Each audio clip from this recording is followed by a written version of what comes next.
اعوذ باللہ من الشیطان اللعین الرجیم بسم اللہ الرحمن الرحیم الحمد للہ رب العالمین الصلاة والسلام علی اشرف الانبیاء والمرسلین وعلى آلہ الطیبین الطاہرین المعصومین سیما امام المنتظر الحجة الثانی عشر ارواحنا وارواح العالمین لتراب مقدمه الفداء اما بعد فقد قال الله سبحانه تبارك وتعالى بسم الله الرحمن الرحيم والله اخرجكم من بطون امهاتكم لا تعلمون شيئا درود پر محمد وعلیہ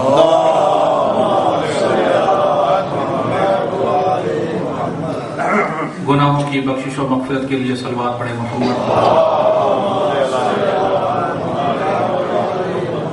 مجلس کی قبولیت کے لیے بآواز بلند صلوات پڑھیں. مومنین کی حاجت روائی کے لیے درود پڑھیں محمد.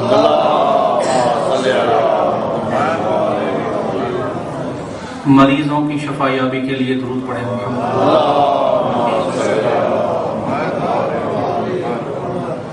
اپنے دلوں کو نورانی کرنے کے لیے بآواز بلند صلوات پڑھیں.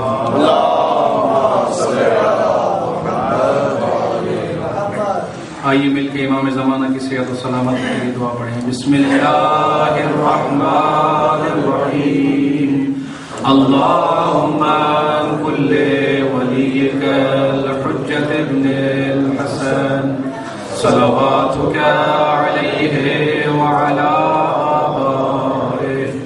في هذه الساعة وفي كل ساعة وليا وحافظا وقائدا وناصرا ودليلا وعينا حتى تسكنه أرضك طوعا وتمتعه فيها طويلا.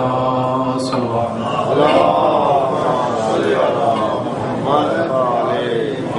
پھر بھی درود پڑھیں محمد وعلیہ محمد. سب سے پہلے آپ مومنین اور مومنات کی بارگاہ میں مولود کعبہ امام المتقین علی ابن ابی طالب علیہ السلام کی ولادت با سعادت کے سلسلے میں مبارکباد پیش کرتا ہوں.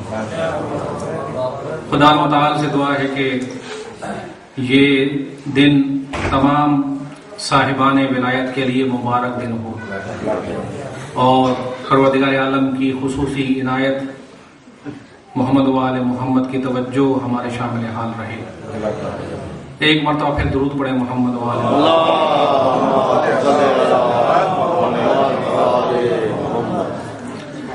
ترازو کے جب دونوں پلڑے برابر ہوں تو پھر سوئی جو ہے وہ سیدھی رہتی ہے بالکل، اور جب ایک ترازو زیادہ بھاری ہو جائے تو ظاہر ہے کہ وہ ترازو نیچے جھک جاتا ہے.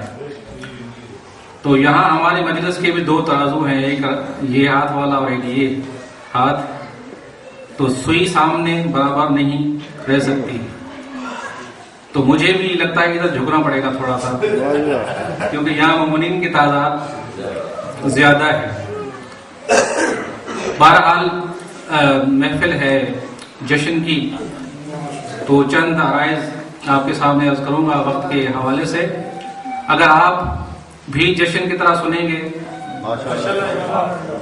تو مجھے بھی ہمت ہوگی پڑھنے کے لیے جشن، کیونکہ بڑے بڑے خطیب اور بڑے بڑے پڑھنے والے بھی سامعین کی زبان ہلانے کے بغیر نہیں پڑھ سکتے. تو بہرحال آپ بھی تھوڑا سا بقول کسی خطیب کے سر ہلانے کے بجائے تھوڑی سی زبان ہلا دے تو شاید ماحول جشن کا پیدا ہو جائے. صلوات پڑھیں محمد وعلى محمد. پھر بھی صلوات پڑھیں محمد وعلى محمد.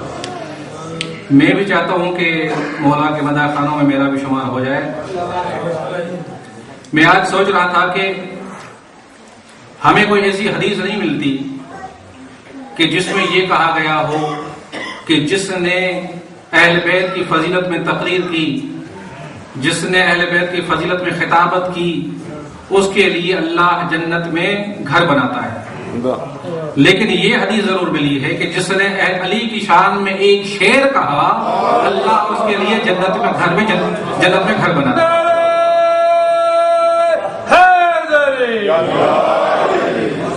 میں بھی چاہتا ہوں کہ دونوں لحاظ سے ثواب کماؤں، آپ بھی انشاءاللہ شامل رہیں۔ پھر بھی صلوات پڑھیں محمد و آل محمد۔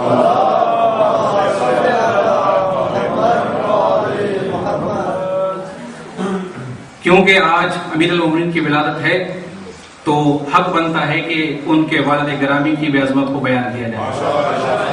تو شعر عرض کرم آپ کی بارگاہ میں قطع ہے، دین کا عاشق ہے، دین کا عاشق ہے تو پھر دشمن ایمان کیوں ہے؟ دین کا عاشق ہے تو پھر دشمن ایمان کیوں ہے؟ کیوں نہیں بولتا خاموش مسلمان کیوں ہے؟ دیکھ کر گود ابو طالب کی بتاؤ مجھ کو، جب یہ کافر ہے تو آغوش میں قرآن کیوں ہے؟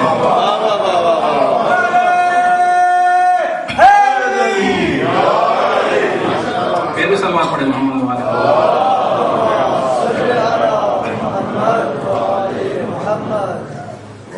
ویسے تو عام طور پر میں اشعار بغیر ترنم کے عرض کرتا ہوں آپ کی بارگاہ میں، لیکن آج جی چاہتا ہے کہ تھوڑا سا ترنم آپ کے سامنے عرض کروں۔ پھر بھی صلوات پڑھیں محمد۔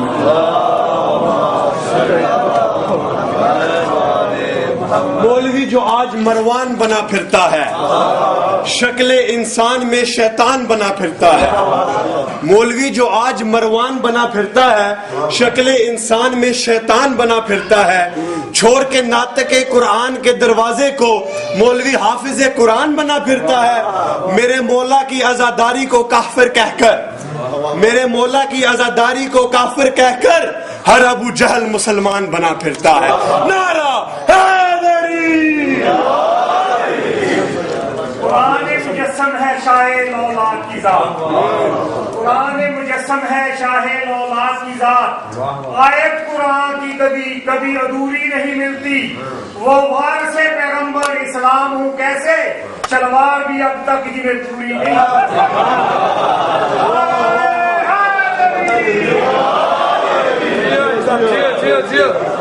پھر بھی صلوات پڑھیں محمد و آل محمد۔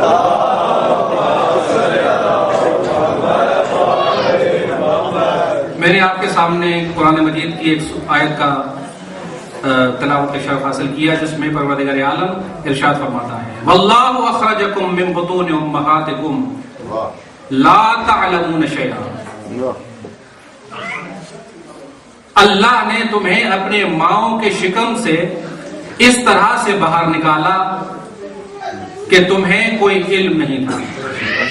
واللہ اخرجکم من بطون امہاتکم لا تعلمون شیئا، تم جب پیدا ہوئے تو تمہیں کسی چیز کا علم نہیں تھا۔ یا دوسرے لفظوں میں یہ کہوں کہ جب انسان پیدا ہوتا ہے تو جاہل پیدا ہوتا ہے، اس کے پاس علم نہیں ہوتا۔ اللہ علم حاصل کرنے کی صلاحیت اس کو عطا فرماتا ہے، لیکن پیدا ہوتے ہوئے اس کو کوئی علم نہیں ہوتا، کوئی شعور نہیں ہوتا، علم بعد میں حاصل کرتا ہے۔ پیدائشی طور پر وہ انسان جاہل پیدا ہوتا ہے۔ صلوات پڑھیں محمد و آل محمد۔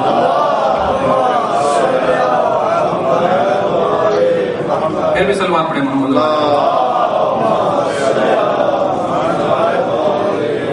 تو یہ عام انسان کی بات ہے کہ جب انسان پیدا ہوتا ہے تو انسان علم کے بغیر پیدا ہوتا ہے، جاہل پیدا ہوتا ہے، ان پڑھ پیدا ہوتا ہے۔ لیکن جو اللہ کے نمائندے ہوتے ہیں، جو اللہ کی طرف سے آتے ہیں، وہ اس طرح سے پیدا نہیں ہوتے۔ ان کی پیدائش اس طرح سے ہوتی ہے کہ جب وہ آتے ہیں تو اللہ کی طرف سے علم لے کر آتے ہیں، اللہ کی طرف سے علم ان کو عطا ہوتا ہے اور پھر اس دنیا میں آتے ہیں۔ لہذا تاریخ میں ملتا ہے کہ جب امیر المومنین کا نور مبارک فاطمہ بنت اسد کے شکم اطہر میں آیا تو بیوی فرماتی ہے کہ جب یہ نور اور یہ بچہ میرے شکم اطہر میں آیا تو میں جب بیٹھی رہتی تھی اور میرے سامنے جب رسول آتے تھے تو بی بی ان کے احترام کے لیے کھڑی ہو جاتی تھی، ان کے احترام کے لیے کھڑی ہو جاتی تھی۔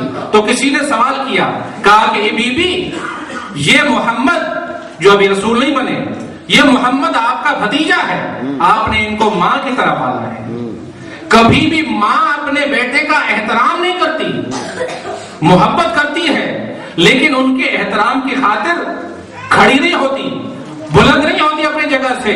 تو آپ اپنے بھتیجے کا اور آپ کا جو بیٹا ہے بیٹے کی طرح ہے، جس کو پالا ہے آپ نے، ان کا احترام کیوں کرتی ہیں؟ تو بیوی نے کہا کہ میں جب بیٹھی رہتی ہوں اور محمد میرے سامنے آتا ہے تو میں تو احترام نہیں کرنا چاہتی، لیکن یہ پیٹ کا بچہ مجھے مجبور کرتا ہے کہ اس محمد کا احترام کرو۔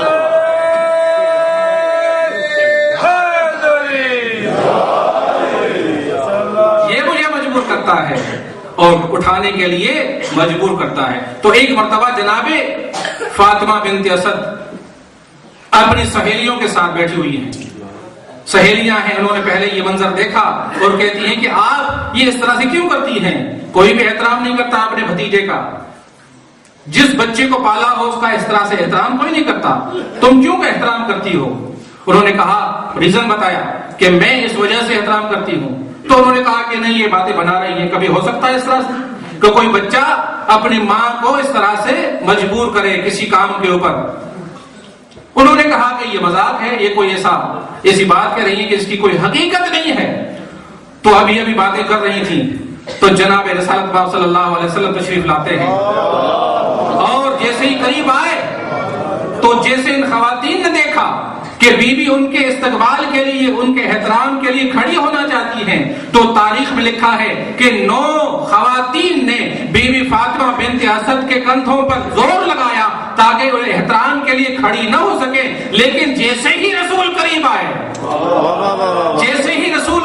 آئے بی بی نے اٹھنا چاہا، تو جیسے ہی بی بی اٹھی ایک خاتون ادھر گری، کوئی ادھر گری، کوئی ادھر گری۔ تو میں یہاں پہ رک کر کہوں گا کہ جو علی کے مقابلے میں 9 خواتین کھڑی نہ ہو سکی تو ایک خاتون میدان میں کیسے کھڑی ہو سکتی ہے؟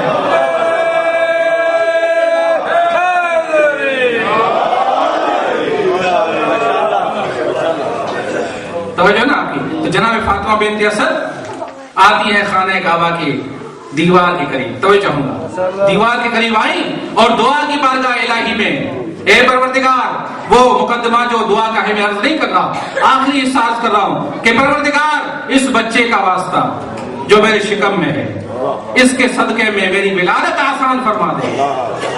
عزیزو، جیسے ہی بیوی کا دعا مانگنا تھا، کیا تاریخ میں لکھا ہے؟ تاریخ میں لکھا کہ وہ دیوار شک ہو جاتی ہے، دیوار ٹوٹ جاتی ہے۔ تو میں یہاں پہ رک کر آپ کی بارگاہ میں عرض کروں گا، وہ جناب فاطمہ بنت اسد کی عظمت کو بیان کرنے کے لیے ایک جملہ آپ کے سپرد کروں گا، دیکھوں میں کس طرح سے آپ سماعت فرماتے ہیں۔ جیسے ہی یہ دیوار شک ہوئی، اگر کوئی اور عورت ہوتی، یا بلکہ یہ کہوں اگر کوئی اور مرد بھی ہوتا تو زلزلہ سمجھ کر دور بھاگ جاتا، زلزلہ سمجھ کر فرار کر جاتا، لیکن فاطمہ بنت اسد نے فرار نہیں کیا۔ کیوں؟ اس لیے کہ غیر فرار کی بات تھی۔ صلوات پڑھے محمد والا۔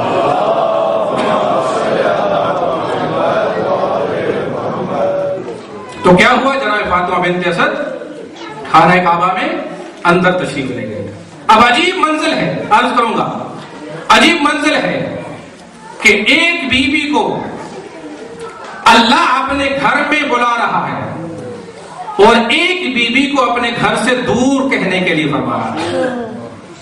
سمجھنا چاہیے اس بات کو کہ ایک بیوی کو کہا کہ تم اندر آ جاؤ، اہتمام کیا، دیوار پھٹی اور اندر بلایا، آواز آئی کہ اندر آ جاؤ، اور ایک بیوی جب آتی ہے اور ولادت کا ٹائم آتا ہے تو اللہ کہتا ہے کہ یہ جگہ ولادت گاہ نہیں ہے بلکہ عبادت گاہ ہے، یہاں سے دور ہو جاؤ۔ اور جناب مریم دور ہٹ جاتی ہے۔ سورہ مریم میں اس واقعے کو نقل کیا ہے، تو یہ چاہوں گا اس واقعے کو نقل کیا ہے۔ کیا فرمایا پیغمبر سے ارشاد، وَذْكُرْ فِي الْكِتَابِ مریم اذ انتبذت من اهلها مکانا شرقیا. پیغمبر واقعے کو یاد کرو، مریم کے واقعے کو، ان کے ذکر کو یاد کرو کہ جب وہ اپنے اہل و عیال سے دور ہو کر مشرق کی طرف چلی گئی. میں سارا واقعہ آپ کے سامنے عرض نہیں کروں گا، جو بات میں نے عرض کرنی ہے اسی کو فقط ذکر کرنا ہے. اس کے بعد فاتخذت من دونهم حجابا فارسلنا الیہا روحنا فتمثل لها بشرا سویا. تو اللہ فرماتا ہے کہ ہم نے مریم کی طرف اپنا رسول بھیجا، ہم نے اپنا پیغام رساں بھیجا. فتمثل لها بشرا سویا، اور وہ پیغام رساں جو فرشتہ تھا انسان کی شکل میں ان کے سامنے ظاہر ہوا. بھائی آپ پڑھتے ہیں کہ جناب جبرائیل جب آتے ہیں بی مریم کے سامنے، فرشتے ہیں، جسم نہیں رکھتے، لیکن ان کے سامنے ظاہر ہونا تھا، تو انسان کی شکل میں، بشر کی شکل میں وہ ظاہر ہوئے اور کہا کہ مجھے اللہ نے بھیجا ہے آپ کی طرف. اور تاریخ میں ملتا ہے اور تفاسیر میں ملتا ہے. تفسیر قمی والے ارشاد فرماتے ہیں کہ جناب جبرائیل جب انسان کی شکل میں بی مریم کے سامنے ظاہر ہوئے اور کہا کہ اللہ کی طرف سے میں آیا ہوں، کیوں؟ قال انما انا رسول ربک، میں تمہارے پروردگار کی طرف سے پیغام بر ہو کر آیا ہوں، پیغام رساں ہو کر آیا. کیوں؟ لأہب لک غلاما زکیا، تاکہ تمہیں پاک و پاکیزہ بیٹا عطا کروں. توجہ چاہوں گا اس آیت پر. قال انما رسول ربک، میں تمہارے پروردگار کی طرف سے پیغام لے کر آیا ہوں. لأہب لک، اس پر غور کر، لأہب لک غلاما زکیا، میں تمہیں بیٹا عطا کرنے آیا ہوں. توجہ چاہوں گا، میں تمہیں بیٹا عطا کرنے آیا ہوں. بیٹا اللہ عطا فرما رہا ہے. توجہ چاہوں گا، بیٹا اللہ عطا فرما رہا ہے، لیکن جبرائیل کہہ رہے کہ میں عطا کرنے والا ہوں. لأہب لک غلاما زکیا، میں تمہیں پاکیزہ بیٹا عطا کرنے آیا ہوں. تو میں یہاں پر رک کر عرض کروں گا، جب جبرائیل فرشتہ بیٹا عطا کر سکتا ہے تو جو جبرائیل کا بھی استاد ہو وہ کیوں نہیں عطا کر سکتا؟ وہ بھی عطا کر سکتا ہے. لہذا فرمایا قالت انا یکون لی غلام، جناب مریم نے کہا کہ مجھے بیٹا کیسے ہو سکتا ہے، مجھے بچہ کیسے ہو سکتا ہے؟ کیوں؟ ولم یمسسنی بشر، کسی بشر نے مجھے چھوا تک نہیں ہے. ولم اکو بغیا، اور نہیں میں بد کردار عورت ہوں، تو مجھے بچہ کیسے ہو سکتا ہے؟ قال، جناب جبرائیل نے کہا قال کذالک قال ربک هو علی حین. جناب جبرائیل نے کہا کہ ہاں جیسے میں نے کہا ویسے ہی ہے، تمہیں بیٹا عطا کرنے والا ہوں. چاہے تجھے کسی بشر نے ہاتھ نہیں لگایا، چاہے تو بد کردار بھی نہیں ہے، لیکن اس کے باوجود تمہیں یہ بچہ بیٹا عطا ہوگا. کیوں؟ قال ربک، تیرے پروردگار نے کہا ہے کہ یہ کام میرے لیے آسان ہے، یہ کام میرے لیے آسان ہے. جب میں اس کو بنا سکتا ہوں، نہ جس کی ماں تھی نہ جس کا باپ تھا، تو ماں تو موجود ہے، تو بغیر باپ کے میں بچہ عطا کر سکتا ہوں. وَلْنَجْعَلَهُ آیَةً لِلنَّاسِ وَرَحْمَةً مِنَّا، اور میں اس بچے کو اپنی نشانی قرار دوں گا. وَرَحْمَةً مِنَّا، اور یہ ہماری طرف سے رحمت ہوگا انسانوں کے لیے. وَكَانَ أَمْرًا مَقْضِيًّا، اور یہ ہم نے فیصلہ کر دیا ہے کہ تمہیں بیٹا عطا ہوگا. اس کے بعد کیا ہوا؟ فَحَمَلَتْهُ فَانْتَبَذَتْ بِهِ مَكَانًا قَصِيًّا، اس کے بعد اللہ فرماتا ہے کہ فوراً وہ حاملہ ہو جاتی ہیں. تفسیر قمی میں لکھا ہے کہ جناب جبرائیل نے جب یہ بات کوئی سنائی، کہا کہ اللہ تمہیں بیٹا عطا کرنے والا ہے اور میں تمہیں بیٹا عطا کرنے آیا ہوں، تو جناب جبرائیل قریب گئے اور جناب مریم کے گریبان میں پھونکا. توجہ چاہوں گا، جناب مریم کے گریبان میں پھونک ماری. تو روایت میں ملتا ہے کہ جیسے ہی پھونک ماری جناب مریم فوراً حاملہ ہو جاتی ہے. غور کیا آپ نے؟ جناب مریم فوراً حاملہ ہو جاتی ہیں. اور یہ تفسیر میں ملتا ہے کہ 9 گھنٹے کے بعد جناب عیسیٰ کی ولادت ہوتی ہے. 9 گھنٹے کے بعد، 9 آورز کے بعد جناب عیسیٰ کی ولادت ہوتی ہے.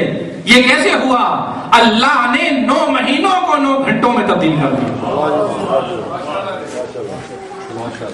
اس کے بعد کیا ہوا؟ جناب مریم حاملہ ہو جاتی ہے، 9 گھنٹوں کے بعد ان کو درد محسوس ہوا بچہ جننے کا، وہ پریشان ہوتی ہیں اور وہ ان کو حکم ہوتا ہے کہ تم جاؤ باہر نکل جاؤ، اور وہ ایک درخت کے قریب آتی ہیں، کھجور کے درخت کے قریب۔ اللہ فرماتا ہے جب وہ قریب آئیں درخت کے اور جب ان کو کھانے کی ضرورت پڑی، توجہ یہ ہماری آیت جو ہے وہ غور طلب ہے جس کی وجہ سے میں نے محنت کی آپ کے سامنے۔ جب ان کو بھوک لگتی ہے، جب ان کو کھانے کی ضرورت پڑتی ہے، جب ان کو پانی کی ضرورت پڑتی ہے، تو اللہ کیا فرماتا ہے حُزِّ إِلَيْكِ بِجِذْعِ النَّخْلَةِ تُسَاقِطْ عَلَيْكِ رُطَبًا جَنِيًّا۔ جناب مریم سے اللہ نے جبرائیل نے کہا کہ اے مریم اس سوکھے کھجور کے درخت کو ہلاؤ، اور جب تم ہلاؤ گی تو اس درخت سے تازہ کھجور گریں گے، اس درخت سے تازہ کھجور اور ڈیٹس تمہارے سامنے آئیں گے۔ لہٰذا یہ معجزہ تھا اللہ کی طرف سے کہ سوکھے درخت کو جناب مریم نے ہلایا اور ادھر سے تازہ کھجور اور فریش ڈیٹس جو ہے وہ جناب مریم کے اوپر گرتی ہیں اور وہ جناب مریم ان کو تناول فرماتی ہیں۔ تو یہاں پر میں رک کر آپ کی بارگاہ میں عرض کروں گا کہ جناب مریم کے لیے توجہ ہوں گا، جناب مریم کے لیے اللہ نے دنیا میں کھانے کا انتظام کیا اور درخت سے اللہ نے کھجوریں اس کے لیے پیدا کی اور ان کو کھانے کے لیے حکم دیا۔ لیکن فاطمہ بنت اسد وہ ہے جب خانہ کعبہ میں چلی جاتی ہیں 3 دن تک اللہ کی مہمان رہتی ہیں اور جنت سے ان کے لیے کھانے نازل ہوتے ہیں۔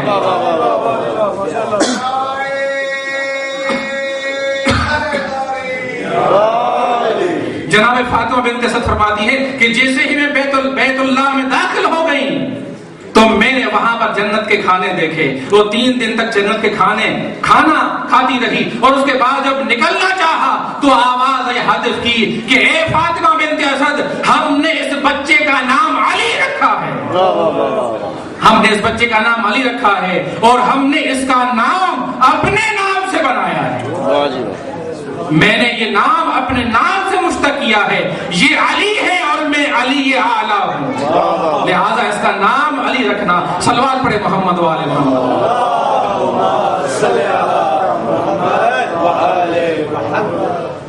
اب میں یہاں پر رک کر آپ کے محضر میں ایک بات رکھوں گا کہ دیکھیں جو جناب عیسیٰ کو مانتے ہیں غلط طریقے سے جو ماننے والے ہیں، جناب عیسیٰ کو ان کو نصارہ کہا جاتا ہے، جناب عیسیٰ کو غلط طریقے سے ماننے والوں کو نصارہ کہا جاتا ہے، اور علی علیہ السلام کو غلط ماننے والوں کو نصیری کہا جاتا ہے۔ توجہ ہے، جو جناب عیسیٰ کو غلط مانتے ہیں وہ ان کو اللہ کا بیٹا سمجھتے ہیں، اور جو علی کو غلط مانتے ہیں وہ علی کو خدا کہتے ہیں، ہے نا طرح سے؟ جو علی کو غلط ماننے والے وہ علی کو خدا کہتے ہیں، اور جو جناب عیسیٰ کو غلط مانتے ہیں ان کو اللہ کا بیٹا کہتے ہیں۔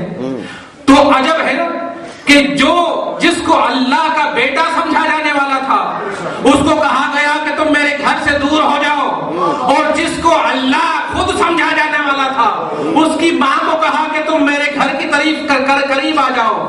بھائی قابل غور ہے نا، جس کو اللہ کہنے والے تھے لوگ غلط عقیدے کے طور پر، اللہ نے اس کو اپنے گھر میں پیدائش دی، اور جس کو اللہ کا بیٹا لوگ سمجھنے والے تھے اس کی ماں کو کہا کہ تم میرے گھر سے دور نکل جاؤ، دور ہٹ جاؤ۔ وجہ کیا تھی؟ توجہ ہوگا، وجہ کیا تھی کہ فاطمہ بنت اسد کو اللہ نے اپنے گھر بلایا اور مریم کو اپنے گھر سے دور کر دیا۔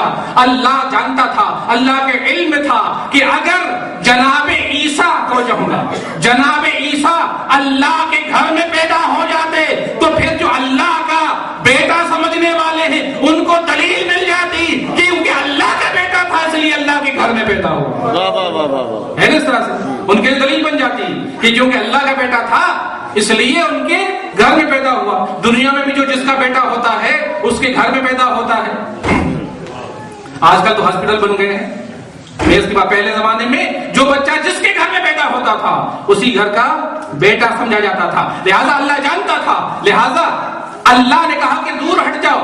اور لیکن جناب فاطمہ بنت اسد کو اپنے گھر میں کیوں بلایا؟ بلانے کی وجہ کیا تھی؟ حالانکہ علی کو بھی بعد میں لوگ خدا سمجھنے لگتے، لیکن اللہ نے کہا کہ نہیں، تم میرے گھر میں آ جاؤ۔ اللہ نے کیا اہتمام کیا؟ اللہ نے اہتمام اس لیے کیا کہ علی کی ولادت میرے گھر میں ہو جائے تاکہ تاریخ میں یہ ریکارڈ ہو جائے جو اللہ ہوتا ہے وہ پیدا کرتا ہے، جو اللہ نہیں ہوتا وہ پیدا ہوتا ہے۔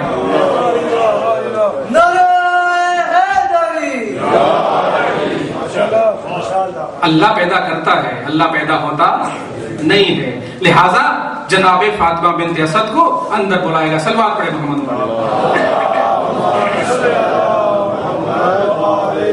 پھر بھی صلوات پڑھے محمد۔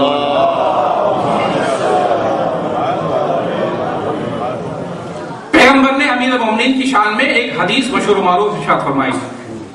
کیا فرمایا؟ فرمایا الحق مع علی وعلی مع الحق۔ علی حق کے ساتھ ہے اور حق علی کے ساتھ ہے۔ یہاں تک نہیں فرمایا، آگے والا بھی فقرہ ہے، اللہم ادر الحق حیث دار علی۔ اے پروردگار حق کو ادھر موڑ جس طرف علی مڑ جائے۔ یہ مشہور معروف حدیث ہے امیر المومنین کی شان میں۔ اب سوال یہ ہے کہ حق سے مراد کیا ہے؟ علی حق کے ساتھ، حق علی کے ساتھ، حق سے مراد کیا ہے؟ حق کی مصداق اور مفاہیم بہت سے ہوں گے، لیکن فقط دو آیتیں میں آپ کے سامنے عرض کروں گا تاکہ میں اپنے مطلب کی طرف آ جاؤں۔ ایک آیا ہے سورہ بقرہ کی، حق کو سمجھنے کے لیے کہ حق سے مراد کیا ہے۔ سورہ بقرہ کی 142ویں آیت ہے جس میں پروردگار عالم کا ارشاد ہو رہا ہے، الذین آتیناہم الکتاب یعرفونہ کما یعرفون ابناءہم وَإِنَّ فَرِيقًا مِّنْهُمْ لَيَكْتُمُونَ الْحَقَّ وَهُمْ يَعْلَمُونَ۔ اللہ فرماتا ہے کہ ہم نے جن کو کتاب عطا فرمائی، یعنی عیسائی اور یہودی جن کو اللہ نے کتاب عطا فرمائی، اللہ فرماتا ہے کہ ہم نے جن کو کتاب عطا فرمائی وہ رسول کو اس طرح سے پہچانتے تھے جس طرح سے وہ اپنے بچوں کو پہچانتے ہیں۔ توجہ نا آپ کی بھائی، عیسائی اور یہودی پیغمبر کے آنے سے پہلے پیغمبر کے بارے میں اتنی جان پہچان رکھتے تھے، اتنی معرفت رکھتے تھے، اتنا علم رکھتے تھے جس طرح سے اپنے بچوں کے بارے میں علم رکھتے ہیں، جس طرح سے اپنے بچوں کو پہچانتے ہیں۔ بھائی کبھی کوئی انسان اپنے بچوں میں کوئی غلطی کرتا ہے، پہچانتا ہے، صحیح طرح سے پہچانتا ہے۔ کوئی دنیا والا بچوں کو پہچانے یا نہ پہچانے، لیکن ماں باپ ضرور اپنے بچوں کو پہچانتے ہیں۔ اللہ فرماتا ہے کہ جن کو ہم نے کتاب دی وہ میرے رسول کو اس طرح سے پہچانتے تھے جس طرح سے اپنے بچوں کو پہچانتے تھے۔ وَإِنَّ فَرِيقًا مِّنْهُمْ، لیکن اس کے باوجود کچھ ایسے افراد بھی تھے ان میں کہ جو لَيَكْتُمُونَ الْحَقَّ، جو حق کو چھپاتے تھے، جو حق کو چھپاتے تھے، وَهُمْ يَعْلَمُونَ، جبکہ وہ جانتے تھے لیکن اس کے باوجود حق کو چھپاتے تھے۔ تو یہاں پر اس آیت میں حق سے مراد پیغمبر ہے، حق سے مراد پیغمبر ہے۔ پیغمبر کو چھپاتے تھے، پیغمبر کی صفات کو چھپاتے تھے، پیغمبر کی صفات کو ظاہر نہیں کرتے تھے، جان بوجھ کر کرتے تھے، پتہ بھی ہوتا تھا پتہ ہوتا تھا کہ اس شخص سے مراد کون ہے۔ تو اللہ نے اس آیت میں رسول کو حق کہا ہے، لَيَكْتُمُونَ الْحَقَّ وَهُمْ يَعْلَمُونَ۔ یہ رسول کو چھپاتے تھے، یہ حق کو چھپاتے تھے جبکہ اس کا علم بھی رکھتے تھے۔ تو اس آیت کے مطابق رسول کیا ہے؟ بھائی بات سمجھ آ رہی ہے؟ اس آیت کے مطابق رسول کیا ہے؟ حق ہے۔ اور پھر دوسری آیت عرض کر رہا ہوں، سورہ فصلت کی آیت ہے، 53 آیت ہے، سَنُرِيهِمْ آيَاتِنَا فِي الْآفَاقِ وَفِي أَنفُسِهِمْ، ہم ان قریب ان کو اپنی نشانیاں دکھائیں گے اس آفاق میں اور ان کے اپنے اندر، نفسوں کے اندر۔ کیوں؟ حتی یتبین انہ الحق، تاکہ واضح ہو جائے ان کے لیے کہ وہ حق ہے۔ تو اس آیت کے مطابق اللہ تعالی کی ذات کیا ہے؟ حق ہے۔ اللہ نشانیاں دکھاتا ہے تاکہ لوگوں کو پتا چلے کہ وہ حق ہے۔ تو اس آیت کے مطابق، سورہ فصلت کے آیت کے مطابق اللہ کہیں اللہ کیا ہے؟ حق ہے۔ اور پہلی آیت جو میں نے پڑھی اس کے مطابق رسول حق ہے۔ تو رسول بھی حق، توجہ چاہوں گا، رسول بھی حق ہے اور اللہ بھی حق ہے۔ رسول بھی حق ہے اور اللہ بھی حق ہے، اور پیغمبر فرما رہے ہیں اے میرے پروردگار حق کو ادھر موڑ دے جس طرف میرا علی مڑ جائے،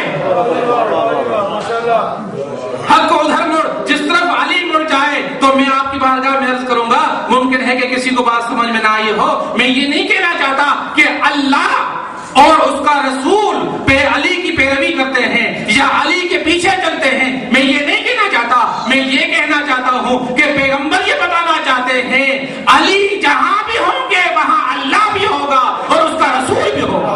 واہ واہ واہ، صلوات پڑھیں محمد۔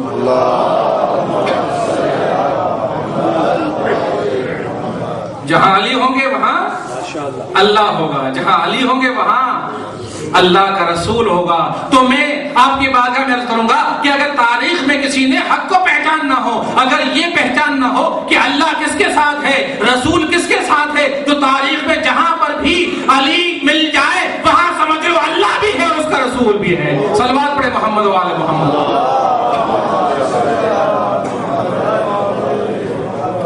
اگر جنگ جمل میں علی کے مقابلے میں کوئی آ جائے تو وہاں اللہ کو نہ سمجھنا، وہاں رسول کو نہ سمجھنا، اللہ ان کے ساتھ نہیں ہے، رسول ان کے ساتھ نہیں ہے، بلکہ اللہ اور رسول علی کے ساتھ ہے۔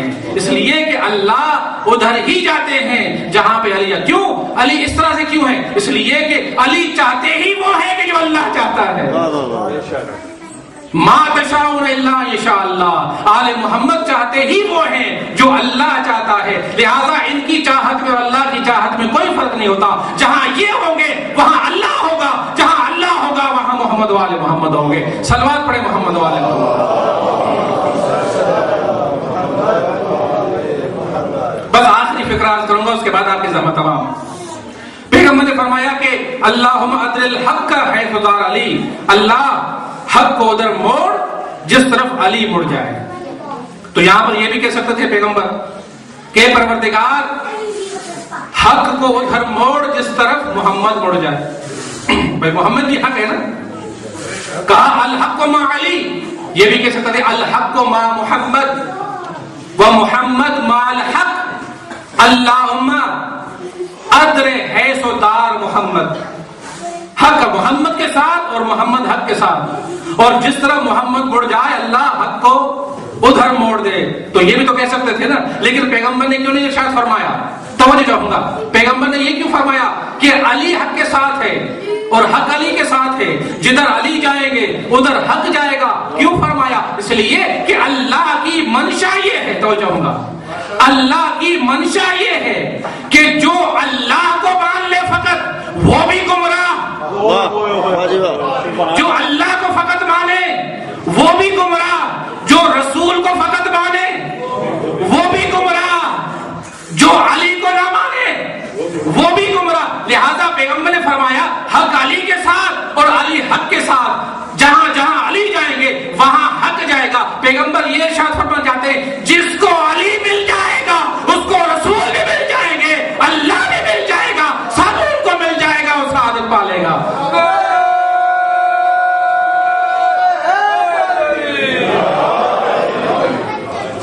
بس آپ کی زحمت تمام کی پروردگار عالم آپ کی اس جشن کو اور اس محفل کو اپنی بارگاہ میں قبول فرمائے۔ پروردگار ہماری اس عبادت کو اپنی بارگاہ میں قبول فرما۔ پروردگار جو مومن بیمار ہیں ان کو صحت و سلامت عطا فرما، بالخصوص جو مومن جہاں پہ حاضر ہیں جو مریض ہیں پروردگار ان کو شفاء کلی عطا فرما۔ پروردگار جتنے مومنین اور مومنات اس دنیا سے رخصت ہو گئے پروردگار ان کی مغفرت فرما۔ پروردگار بحق محمد و آل محمد جو پریشان حال ہے ان کی پریشانی دور فرما، ہمارے بچوں کی ہمارے نوجوانوں کی حفاظت فرما، ان کو صراط مستقیم پہ چلنے کی توفیق عطا فرما۔ پروردگار دشمنان اسلام کو نیست و نابود فرما، جہاں جہاں مسلمان شیعہ نہدرے قرار رہتے ہیں ان کی جان مال آبرو کی حفاظت فرما۔ پروردگار بحق محمد و آل محمد علماء مراجع کا سایہ ہمارے سروں میں قائم و دائم فرما۔ پروردگار بحق محمد و آل محمد اس محبت علی کو ہماری تا قیامت نسلوں میں قرار دے۔ پروردگار بحق محمد و آل محمد دین کو سمجھنے اور اس پر عمل کرنے کی توفیق عطا فرما۔ پروردگار امام زمانہ کو ہم سب سے راضی و خوشنود فرما، امام کے ظہور میں تعجیل فرما، ہم سب کو ان کے اول انصار میں شمار فرما۔ ربنا تقبل منا انک انت السمیع العلیم بحق محمد و آلہ الطاہرین۔ ایک مرتبہ پھر دوہراتا ہوں اعلان کو کہ تھرسڈے کو